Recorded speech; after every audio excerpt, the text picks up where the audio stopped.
কোম্পানিগঞ্জে পরকীয়া প্রেমের কারণে স্বামী ও মেয়েকে হত্যা করেন স্ত্রী তার যে পরকীয়া প্রেমিককে নিয়ে। এবং এই ঘটনাটি ঘটেছিল বিগত 13/8/2016 ইংরেজি সালে। এবং এই মামলার যিনি অ্যাডভোকেট রয়েছেন, আইনজীবী রয়েছেন, তারা আজকে এ বিষয়ে বক্তব্য দেবেন। এই মামলার আজকে আদালত রায় দিয়েছে। আমি এই মুহূর্তে আছি সিলেটের জেলা ও দায়রা জজ আদালত এর ঠিক নিচে আছি, কোর্টে আছি। এবং আমার সামনে এখানে উপস্থিত রয়েছেন সিলেটের বিজ্ঞ আইনজীবী অ্যাডভোকেট আব্দুল সত্তার এপিপি, পাশাপাশি ওনার সাথে রয়েছেন অতিরিক্ত অ্যাসিস্ট্যান্ট পাবলিক প্রসিকিউটর দিনা ইয়াসমিন। আমরা এখন কথা বলবো। আপনাদেরকে জানিয়ে রাখতে চাই, আদালত আজকে বিচারক শায়লা শারমিনের আদালতে আজকে রায় হয়েছে। এবং কোম্পানিগঞ্জের যে 13/8/2016 ইংরেজি সালে যে পরকীয়া প্রেমের কারণে স্বামী ও মেয়েকে হত্যার যে মূল পরিকল্পনাকারী হাজতি স্ত্রী রুশনা বেগম এবং হাজতি পরকীয়া প্রেমিক মখন মিয়া, তারা দুজনকে ফাঁসি দেওয়া হয়েছে এবং আরেকজনকে ফাঁসি দেওয়া হয়েছে। তিনি হচ্ছেন পলাতক আসামি মুন্নাফ। এই ঘটনা নিয়ে আমরা আজকে বিস্তারিত জানবো। ধন্যবাদ। আমি অ্যাডভোকেট মোহাম্মদ আব্দুল সত্তার, অ্যাসিস্ট্যান্ট পাবলিক প্রসিকিউটর, অতিরিক্ত জেলা দায়রা জজ, চতুর্থ আদালত। এবং আমার সাথে আছেন দিনা ইয়াসমিন, অ্যাডিশনাল পাবলিক প্রসিকিউটর। আমরা এই মামলাটি মাননীয় আদালতে বিচারিক আদালতে আসার পর এই মামলাটি আজকে রায় হয়েছে। এই মামলাটির মূল ঘটনা হচ্ছে 13/8/2016 তারিখে রাত অনুমান 9 কোটিকার সময় কোম্পানিগঞ্জ থানাধীন ঠাইয়া পাগলা গ্রামের পশ্চিমে পাথর চাউলি হাওর, যা বড় হাওর নামে পরিচিত, তার পাশে প্রবহমান খালে আসামি রুশনা বেগম, মখন, ইলিয়াসুর রহমান, মোহাম্মদ গনু, মোহাম্মদ ফারুক মনা পূর্ব পরিকল্পনা অনুযায়ী হত্যার উদ্দেশ্যে রুশনা বেগমের স্বামী আব্দুল সালামকে মাথায় বইটা দিয়ে আঘাত করে এবং কন্যা রুলি বেগমকে চাকু দিয়ে আঘাত করিয়া পানিতে ফেলিয়া দেয়। বিগত 15/8/2016 তারিখে উভয় লাশ পাওয়া যায়। অর্থ মামলার আসামি রুশনা বেগম মখনের সহিত পরকীয়া প্রেমের সম্পর্ক ছিল। পরকীয়ার বিষয়টি রুশনা বেগমের স্বামী আব্দুল সালাম ও মেয়ে রুলি বেগম দেখার কারণেই মখন ও রুশনা বেগম উল্লেখিত আসামিগণের সহিত পরিকল্পনা মোতাবেক উপরোক্ত ঘটনার তারিখ ও সময়ে আসামি রুশনা বেগম স্বামী ও মেয়েকে নিয়ে প্রথমে কোম্পানিগঞ্জ থানা বাজারে যান। সেখানে বাজারে সওদা করে বাজার হইতে নৌকা যুগে ঘটনাস্থলে পৌঁছা মাত্রই পূর্ব পরিকল্পনা অনুযায়ী আসামিগণ এই নৌকায় আক্রমণ করে আসামি আব্দুল সালাম ও রুলি বেগমকে আক্রমণ করিয়া হত্যা করে এবং পানিতে ফেলিয়া দেয়। পরবর্তীতে রুশনা বেগম হত্যাকাণ্ড অন্যের উপর চাপিয়ে দেওয়ার জন্য উনি তার বাসুর এবং বাসুদের পুত্রে আব্দুল নূর গঙ্গের বিরুদ্ধে একটি জিআর মামলা দায়ের করলেন। মামলা তদন্তকালী কর্মকর্তা রুহুল আমিন মামলা তদন্তকালীন অবস্থায় পিবিআই সরাসরি এই মামলাটি পিবিআই তদন্তভার গ্রহণ করে। পিবিআই তদন্তকারী কর্মকর্তা তদন্তভার গ্রহণ করে। পিবিআই তদন্তভার কর্মকর্তা হলেন আবুল হোসেন, উনি তদন্তভার গ্রহণ করেন। উনি তদন্তভার গ্রহণ করার পরে বাদীর বক্তব্য এবং মোবাইলের বিভিন্ন কল সংগ্রহ করে বাদীর যে অভিযোগ, প্রথমে যে অভিযোগ দেন সেখানে বিভিন্ন গরমিল দেখেন এবং সন্দেহ পোষণ করেন। উনি সন্দেহ পোষণ করার পরে কর্মকর্তা স্বামী রুশনা বেগম এবং পরবর্তীতে আসামিদের জবানবন্দি গ্রহণ করে এক এক ধরনের কথা বলার কারণে বাদীর এজাহারের সাথে মিল না থাকায় তদন্তকারী কর্মকর্তা সন্দেহ হওয়ার পর অতঃপর তদন্তকারী কর্মকর্তা মোবাইল কল লিস্ট সংগ্রহ করেন। মোবাইল লিস্ট সংগ্রহ করিয়া উনি দেখেন যে এই যে আসামি মখন, মনাফ, ইলিয়াসুর রহমানের সহিত রুশনা বেগমের একাধিকবারে মোবাইল ঘটনার আগে এবং পরে এবং ঘটনার দিন উনার একাধিকবার ফোনে যোগাযোগ হয়েছে। তখন তদন্তকারী কর্মকর্তা সন্দেহ হইলে সন্দিগ্ধ আসামি ইলিয়াসুর রহমানকে গ্রেফতার করেন। ইলিয়াসুর রহমানকে গ্রেফতার করে ইলিয়াসুর রহমান একটা 164 এর জবানবন্দি দেয়। ইলিয়াসুর রহমান 164 এর জবানবন্দি ঘটনার বিবরণ দেয়। এই ঘটনার বিবরণ হচ্ছে যে রুশনা বেগমের প্রক্রিয়া প্রেম মখনের সহিত প্রক্রিয়া প্রেমের এই সম্পর্ক উনার স্বামী আব্দুল সালাম এবং মেয়ে রুলি বেগম দেখে ফেলে। তখন উনারা পরিকল্পনা করে যে স্বামী আব্দুল সালাম এবং রুশনা বেগমকে রুলি বেগমকে হত্যা করিবে। এরই ধারাবাহিকতা এই ঘটনার দিন তারিখে উনাদেরকে হত্যা করছে। তৎপরবর্তীতে পুলিশ তদন্তকারী কর্মকর্তা রুশনা বেগমকে উনি গ্রেফতার করলেন এবং রুশনা বেগম 164 এ জবানবন্দি দিল। 164 এ জবানবন্দি দিয়ে উনি পরকীয়া প্রেমে মখনের সহিত ছিল।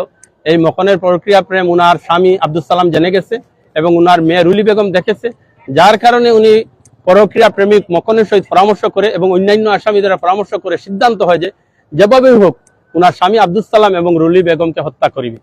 তারই ধারাবাহিকতায় ঘটনার তারিখ ও সময়ে এই হাওরে আসার সময় নৌকাযুগে এই আসামিরা নৌকাযুগে একত্রে উনাদেরকে আক্রমণ করে এবং হত্যা করে। এরই প্রেক্ষিতে তদন্ত কর্মকর্তা পরবর্তীতে রুশনা বেগমের দায়েরি মামলার চূড়ান্ত রিপোর্ট আদালতে দায়ের করলেন এবং পিবিআই তদন্তকারী কর্মকর্তা উনি আবুল হোসেন নিজে বাদী হইয়া এই রুশনা বেগম, মখন, গনু, মনাফ, ফারুক এবং ইলিয়াসুর রহমানের বিরুদ্ধে বিগত 30 তারিখে কোম্পানিগঞ্জ থানার মামলা নম্বর 2 তারিখ 1/6/2017 তারিখে দণ্ডবিধির 302-34 ধারায় মামলাটি রুজু করেন। অতঃপর তদন্তকারী কর্মকর্তা বিগত 25/2017 তারিখে 145 নং যার অভিযোগপত্র নম্বর উনি অভিযোগপত্র আদালতে দাখিল করলেন। অতঃপর মামলাটি বিচারের জন্য মাননীয় আদালতে অর্থাৎ অতিরিক্ত জেলা দায়রা 4র্থ আদালতে মামলাটি বিচারের জন্য আসলে মামলাটি আসামির বিরুদ্ধে চার্জ গঠন হয় এবং রাষ্ট্রপক্ষ অত্র মামলায় 22 জন সাক্ষী মাননীয় আদালতে উপস্থাপন করা হয়।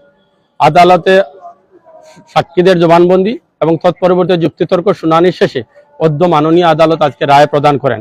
মাননীয় আদালতে অদ্য মিসেস সাইলা শারমিন দুপুর 12 ঘটিকার সময় আদালতে রায় প্রদান করেন যে অত্র মামলার আসামি হাজতি আসামি রুশনা বেগম এবং মখন মিয়া এবং পলাতক আসামি মনাফকে 302 ও 34 ধারায় অপরাধী দোষী সাব্যস্ত ক্রমে মৃত্যুদণ্ড প্রদান করেন।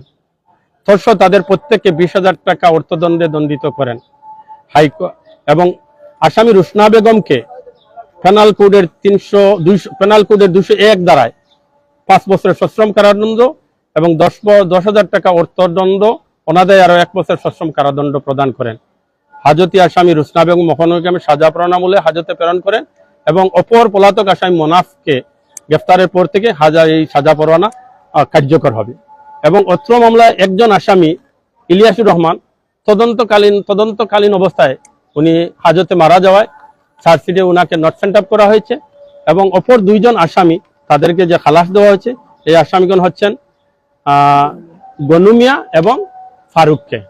আমরা রাষ্ট্রপক্ষ এই মামলাটা একটা নৃশংস হত্যাকাণ্ড, একজন মা মেয়েকে এবং স্বামীকে প্রক্রিয়া প্রেমের কারণে পরিকল্পিতভাবে হত্যা করেছে। এই হত্যার পরিপ্রেক্ষিতে আজকে দীর্ঘ শুনানির পরে মাননীয় আদালত আজকে রায় প্রদান করেছেন এবং রায় প্রদানকে 3 জনকে ফাঁসি দিয়েছেন। আমরা রাষ্ট্রপক্ষ অত্যন্ত সন্তুষ্ট।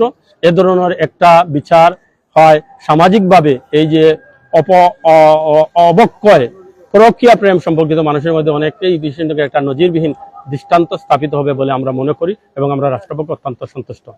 ধন্যবাদ আপনাকে। এখন কথা বলবো আপনাদের সাথে আছেন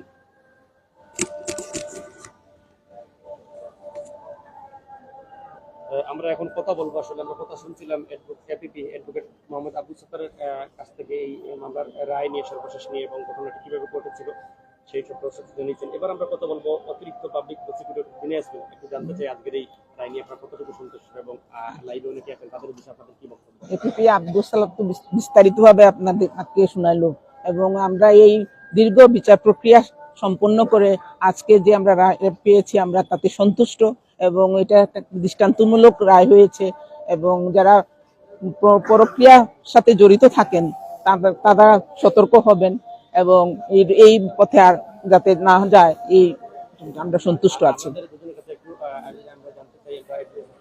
জানতে চাইবো যে কানাইঘাট শো আপনার বাড়ি যেহেতু কানাইঘাট শো সিলেট বিভাগের অনেকেই আসেন কিন্তু আইনি জটিলতায় আমরা দেখেছি এই সিলেটের কোর্টের অনেক আইনজীবীরা মানবিক সহায়তা দিয়ে থাকেন।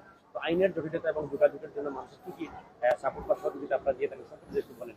আপনি দেখেন আজকের এই মামলাটা দেখেন, এই মামলাটার বাদী যেটা ওনার ভাই উনি মামলা পরিচালনা দেখবেন, আমরা ওনাকে সার্বিক সহযোগিতা করেছি এবং দেখেন এই মামলাটা অত্যন্ত অল্প সময় একটা ডবল মার্ডার মামলা আমরা রায়ের পর্যায়ে নিয়ে চলে আসছি। তো আমরা যেই আসুক না কেন যদি আমরা আইনের সহায়তা চাই আমরা আইনের সহায়তা দিতে বাধ্য। বিশেষ করে আমরা যারা পাবলিক প্রসিকিউটর আছি বিভিন্ন আদালতে এই মামলাগুলো আমরা রাষ্ট্রপক্ষে নিযুক্ত কৌশলী, আমরা যদি ওনারা আমাদের কাছে সরাসরি আসেন আমরা ওই বিচারাধীন মামলা যে সমস্ত রাষ্ট্রপক্ষে আমরা সহযোগিতা করা আমরা ওনাদেরকে সাপোর্ট দিব, ওনাদেরকে সহযোগিতা করব। আমরা আহ্বান করব যে সকল মানে আইন বিচার প্রত্যাশী জনগণ ওনার বিচারের জন্য আদালতে আসেন, আমরা তাদেরকে সহযোগিতা করবো এবং আসলে ইনশাআল্লাহ আপনি দেখবেন যারাই আসবে আমরা পিপি বিভিন্ন কোর্টে যারা আছি তারা আমরা সহযোগিতা করি এবং মামলাগুলো আমরা বিচার পর্যন্ত আমরা এই রাষ্ট্রের পক্ষে মামলা পরিচালনা করি এবং আমরা আমাদের আপ্রাণ চেষ্টা করি যাতে মামলাগুলো রাষ্ট্রের পক্ষে অর্থাৎ বাদীর পক্ষে রায় আসে এবং আমরা দেখেছি এবং এই মামলায় আমরা করেছি।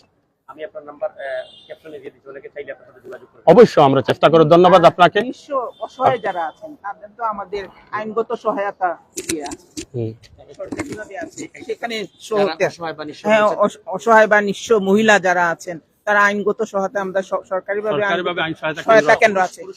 হ্যাঁ, সবাই যারা আইন সহায়তা কেন্দ্র আছে, এখানে যারা আছেন আইন প্রত্যাশী মানুষ, বিচার প্রত্যাশী মানুষরা বিচার পাবেন। আইনি কর্মকর্তা সহায়তা যারা দেওয়া হয় আছেন তারা সরকারিভাবে। সরকারিভাবে দেওয়া হয়। ধন্যবাদ আপনাকে।